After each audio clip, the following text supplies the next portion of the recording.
Damos a esta hora la bienvenida en los estudios en Quito a la doctora María Paula Rumo, ministra de Gobierno. Gracias por acompañarnos, ministra. Buenos días. Buenos días, Liz. Muchas gracias a ustedes. Bueno, como ya lo mencionaba en el saludo, pues hay un incremento de casos de COVID-19, preocupación por lo que está sucediendo en algunas partes del país, en la capital, uno de esos puntos, y por eso se analizan nuevas medidas. Una de esas, un toque de queda el fin de semana, una ley seca que piden algunos también, y esto debido al comportamiento que muestran algunos ciudadanos. Todos los fines de semana, fiestas clandestinas, no hay distanciamiento social, no se cumple con el uso de la mascarilla. ¿Hacia dónde van encaminadas las decisiones del COE ante estos pedidos, ministra? Buenos días nuevamente, Liz. Usted ha usado una palabra clave: comportamiento. Ese es al final del día el factor común de todos estos reclamos, porque la agresión a la policía, el no usar la mascarilla, el tener comunidades que se reúnen a una actividad que no está permitida porque las aglomeraciones no están permitidas, y esta es una medida para cuidar la salud de todos, no es para otra cosa. Todo esto se basa en el tema del comportamiento. ¿Qué es lo que estamos analizando? Primero, hemos incrementado los controles de una manera muy significativa.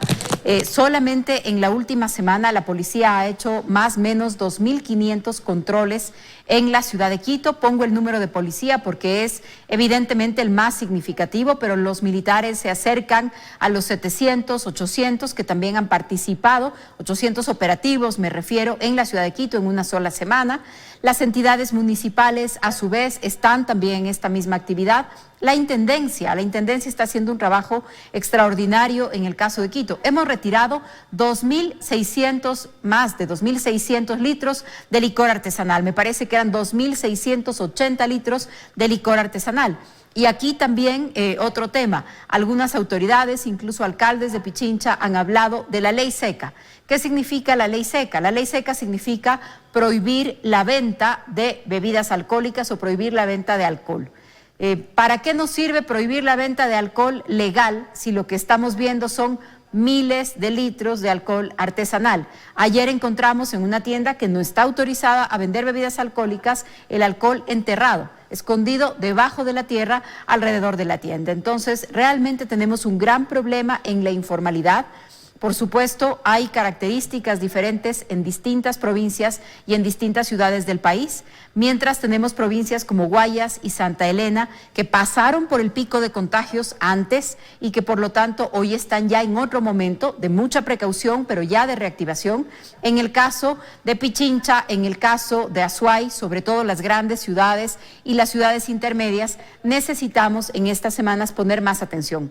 En eso estamos pensando. Los horarios del toque de queda ya han sido reducidos en toda la sierra, están reducidos también en Esmeraldas, en Santo Domingo, en Zamora, en Morona, y en estas provincias analizamos la posibilidad de tener algunas restricciones adicionales por los próximos 2 o 3 fines de semana, porque vemos inconductas que se disparan los fines de semana. Lo estamos analizando hoy al mediodía para tener mayor control y mirar si es que al controlar más los fines de semana podemos evitar nuevos contagios mientras la curva se aplana y tenemos espacio en el sistema de salud para atender a más personas. Ministra, pero el aplicar esas medidas será suficiente garantía cuando usted aquí ha resaltado que mucho depende del comportamiento de las personas que se las ingenian para incurrir en estos desacatos a las disposiciones que hay, porque tampoco se puede tener un policía atrás de cada persona, ¿no? Y hemos visto incluso la respuesta de agresión a la fuerza pública cuando realiza estos operativos. Entonces, ahí la pregunta es, ¿qué garantías hay de que las nuevas medidas que se adopten en ese sentido podrán surtir el efecto deseado, que es que disminuya ese incremento de casos positivos de COVID-19? No hay ninguna garantía, Liz, no hay ninguna garantía porque en efecto son medidas, muchas de las que hoy estamos hablando, son cosas que ya están prohibidas. Incrementar las prohibiciones, mover los horarios, si lo que nos estamos enfrentando es a desobediencia de esas medidas, no será suficiente. No podemos tener un policía detrás de cada persona o de cada familia, no podemos hacer el control o la mitigación de los contagios basados en el uso de la fuerza. El uso de la fuerza tiene que ser excepcional. No podemos pensar en un control máximo desde la autoridad de la policía, de las Fuerzas Armadas, si es que no tenemos suficiente colaboración. Estamos literalmente unos en manos de otros, Nunca más que con esta pandemia el sentido de comunidad es importante, saber que yo soy responsable del contagio de mis seres queridos, saber que yo soy la responsable del potencial contagio de mis vecinos, que en el uso de mascarilla, en el lavado de manos, en cumplir las indicaciones cuando tengo síntomas, de eso depende el bienestar de los otros. Si no logramos comprender eso, Liz, va a ser muy difícil mitigar los contagios. La parte del control la vamos a seguir haciendo. Tenemos más de 120,000 personas multadas. Tenemos personas multadas hasta por 6 ocasiones distintas. No podemos basar todo el tema de la pandemia en el tema del control o del uso de la fuerza. Necesitamos la ayuda de las comunidades, de las familias, y creo que muchas veces nos concentramos en los casos que nos llaman la atención. El caso de la agresión a policías este fin de semana en Quito, el caso de las fiestas clandestinas que han sido clausuradas, pero creo que también vale la pena decir que sí hay muchas personas cumpliendo con las medidas. Cuando vemos, por ejemplo, que esta semana España, Francia empiezan a tomar las medidas del uso obligatorio de mascarillas, aquí lo hicimos hace 3 meses. Aquí hace 3 meses el uso de mascarillas es obligatoria, los municipios colaboran, expidieron ordenanzas, casi todos lo han hecho ya, para el uso de mascarillas en el espacio público. Cuando salimos por la calle en cualquier ciudad, lo que vemos es a la mayor parte de personas usando su mascarilla, cada vez mejor. Antes veíamos que las mascarillas pues se llevaban colgando o que no cubrían la nariz. Yo creo que hoy vemos que las personas estamos todas usando las mascarillas de mejor manera. Todos los lugares se han adecuado, tenemos alcohol, tenemos desinfección de manos, tenemos bandejas para limpiar los zapatos. Creo que también vale la pena decir y agradecer la colaboración de la gran mayoría de personas en el país. Estamos tomando las medidas, pero estos focos de desobediencia pueden disparar los contagios en un momento en el que necesitamos mayor control. Y ese es el temor que tienen los habitantes de ciertos lugares, como le decía, la provincia de Pichincha, Quito específicamente, Manabí, que también tiene una situación preocupante, La Suay, Santo Domingo. Y ante eso, por lo que leo en su respuesta anterior, quedaría descartada una posibilidad de regresar en algún momento a ese semáforo rojo. Claro, fue una medida, hoy lo que dicen algunos es que al inicio la medida fue generalizada de confinarnos todos ante el desconocimiento de lo que venía con esta pandemia y que quizás eso lleva a que ahora ya no se pueda recurrir en estos puntos a un confinamiento porque la situación económica no lo permitiría.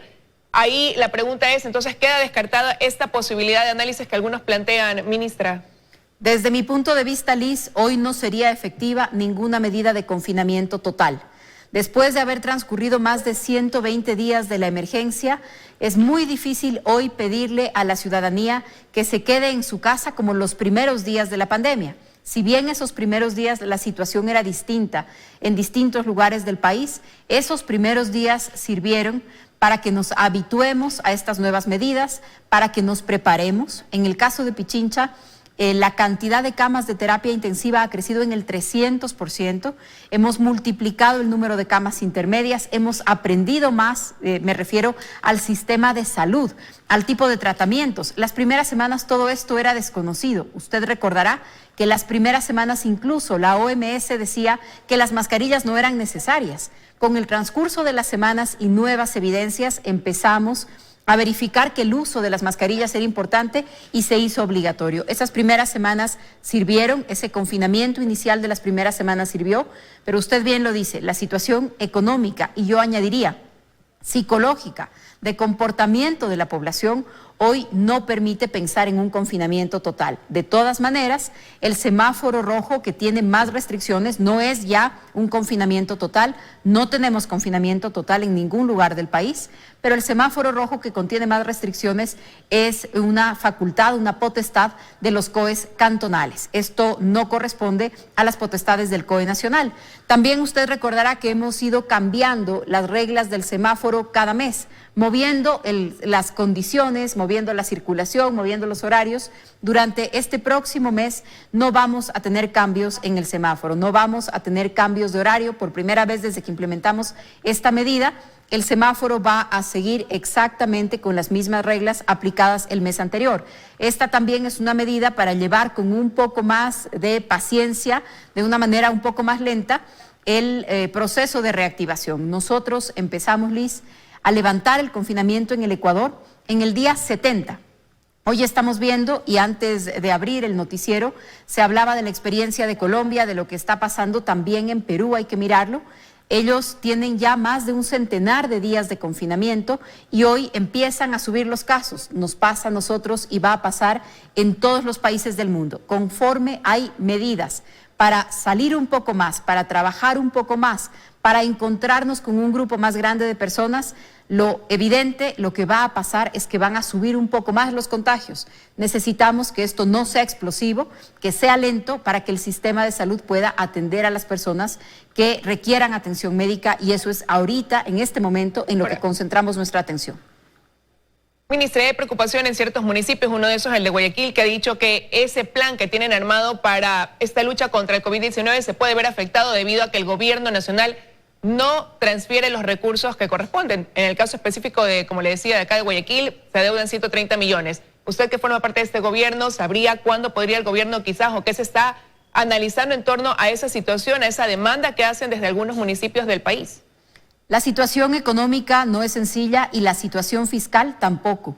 Lo que hoy tenemos en las finanzas públicas es una reducción de todas las fuentes de ingresos. ¿De qué tiene el gobierno dinero para poder entregarlo? Para poder entregarlo a los municipios, para poder entregarlo a otros ministerios, para poder pagar a proveedores. Ese dinero viene de la recaudación tributaria y ese dinero viene de nuestras exportaciones. Nuestras exportaciones han sufrido afectaciones. Miren ustedes por los problemas que hemos pasado relacionados al petróleo, que es un gran ingreso para el país. Y por supuesto, la recaudación está completamente afectada. Pasamos de tener antes del COVID una recaudación promedio de 90 millones de dólares diarios a tener cuando empezó la reactivación menos de 10 millones diarios. Eso quiere decir que los recursos de los que se alimenta el Estado para poder cumplir sus obligaciones se han visto seriamente afectados. Quien tenga la expectativa de que las transferencias, de que los presupuestos van a mantenerse exactamente como estaban planificados antes de que exista el coronavirus, porque la planificación de un presupuesto se hace el año anterior. Entonces, quien tenga la expectativa de que la economía del país es la misma que se planificó en noviembre o diciembre, ya con dificultades, pero quien tenga esa expectativa realmente no está mirando la dimensión del problema y de la realidad.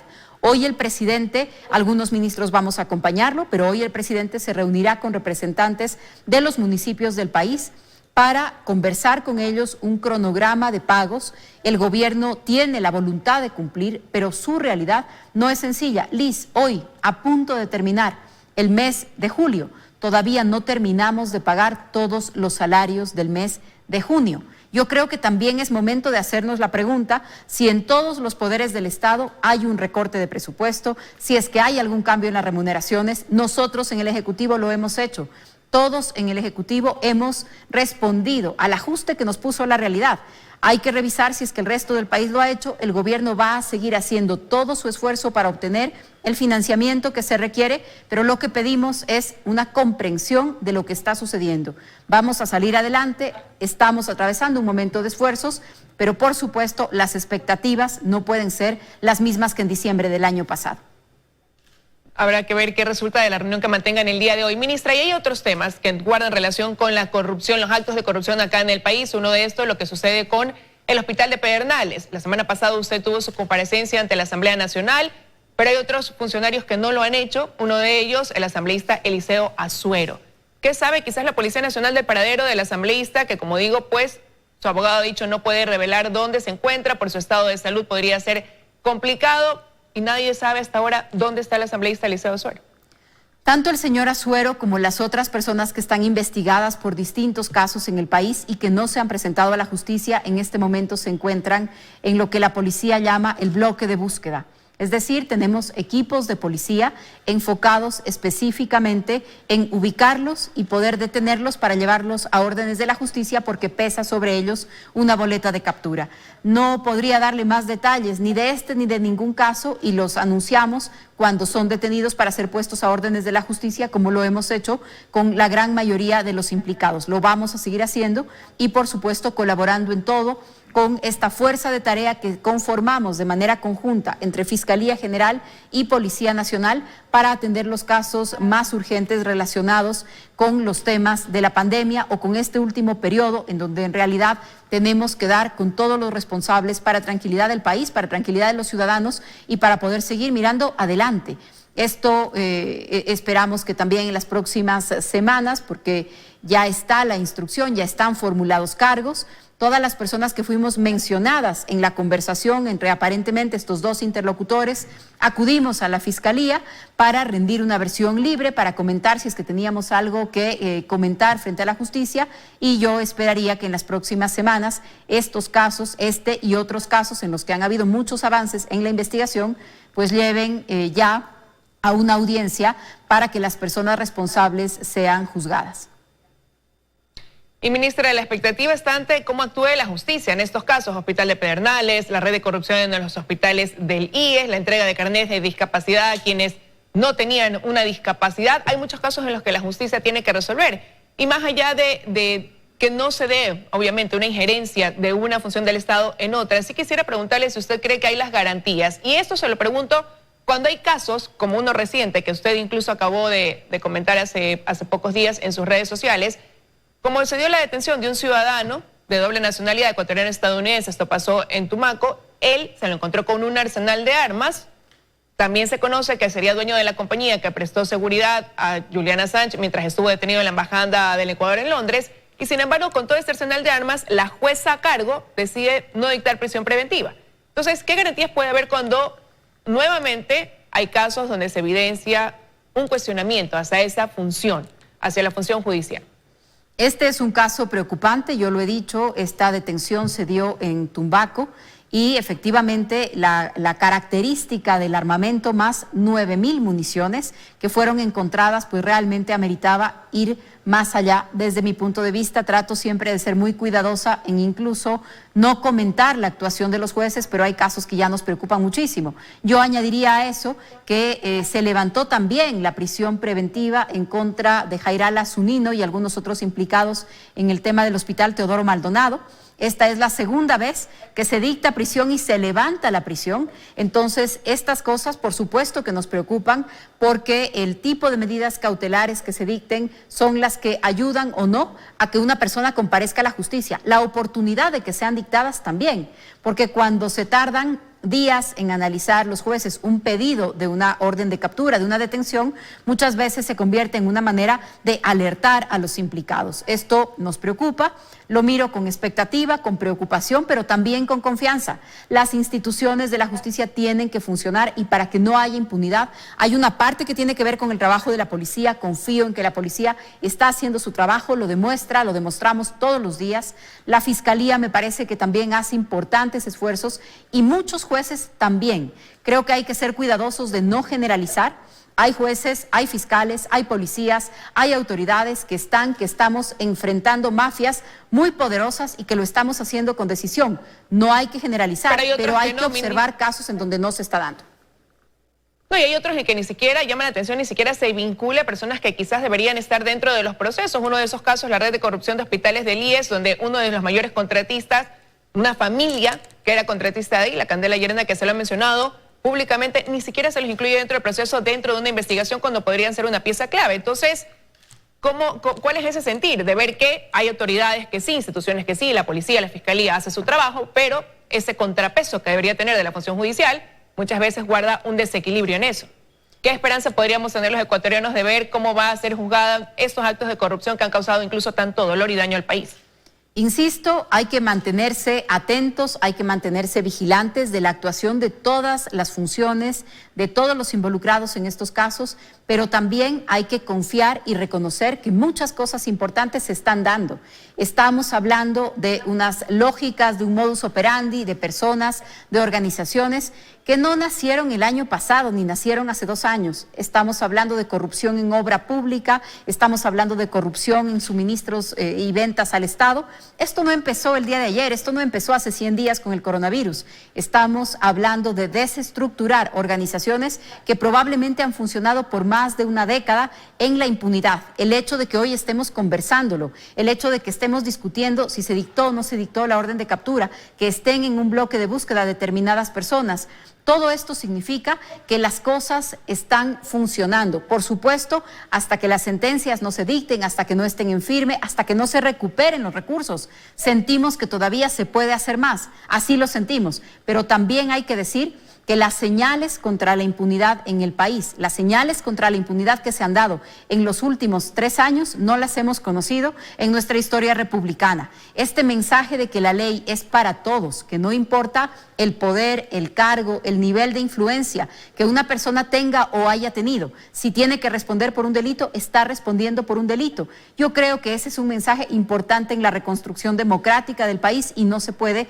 dejar de mirarlo. Los casos que estamos teniendo hoy, el que se puedan discutir públicamente, el que la prensa haga su trabajo sin un solo juicio, sin que nadie le obligue a pasar una noticia, todo esto, a pesar de que duele el destape de todos los casos, todo esto es una señal de que no hay impunidad en el país y creo que por esa línea tenemos que seguir exigiendo resultados, expectantes de lo que va a pasar, vigilando la actuación de cada uno, pero también confiando en que podemos vivir en un Estado de Derecho en donde la ley es para todos. Ministra, ya se nos acaba el tiempo, pero no quiero dejar de preguntarle si se ha desplegado, o se ha dado la disposición de un operativo especial de resguardo, incluso dentro de la cárcel El Inca, para el señor Daniel Salcedo, que es una pieza clave dentro de toda esta red de corrupción en los hospitales del IES, dentro de esta pandemia sobre todo, y que bueno, se lo pregunto porque mientras estuvo acá en el hospital en Guayaquil, hubo el riesgo se especulaba de que se pudiera atentar contra su vida, de que pudiera darse una fuga. Al ser esta pieza clave, como digo, dentro de estos actos de corrupción, ¿se ha desplegado algún operativo especial en ese sentido, ministra? Sí, hay que estar muy atentos porque muchas de las noticias de la fuga, del intento, de la visita, también muchas veces se trata de rumores o de intentos de desprestigiar el trabajo de las autoridades, pero en este caso estamos conscientes del papel especial que podría jugar para descubrir todo lo que está involucrado en los casos. Así que, tal como lo hizo la policía durante su permanencia en el hospital en Guayaquil, lo hizo el día de ayer para su traslado a la ciudad de Quito. La policía realizó el traslado, los equipos del GIR fueron los responsables de dar seguridad a la ambulancia, se cumplieron con todos los protocolos y la noche de ayer ingresó a la cárcel del Inca. Desde ese momento es responsabilidad ya del sistema penitenciario del país, pero la policía está apoyando en todo a la Secretaría de Atención de Personas Privadas de Libertad, que así se llama esta institución. La policía seguirá apoyando en todo lo que se requiera para la seguridad dentro de la cárcel, para garantizar que todas estas personas comparezcan ante la justicia. La noche de ayer la policía terminó su tarea con el tema del traslado, pero seguirá apoyando en este momento lo que corresponde ya a su permanencia dentro de la cárcel. Quiero agradecerle su presencia, ministra María Paula Romo, esta mañana en los desayunos de 24 horas. A usted, muchas gracias, un buen día.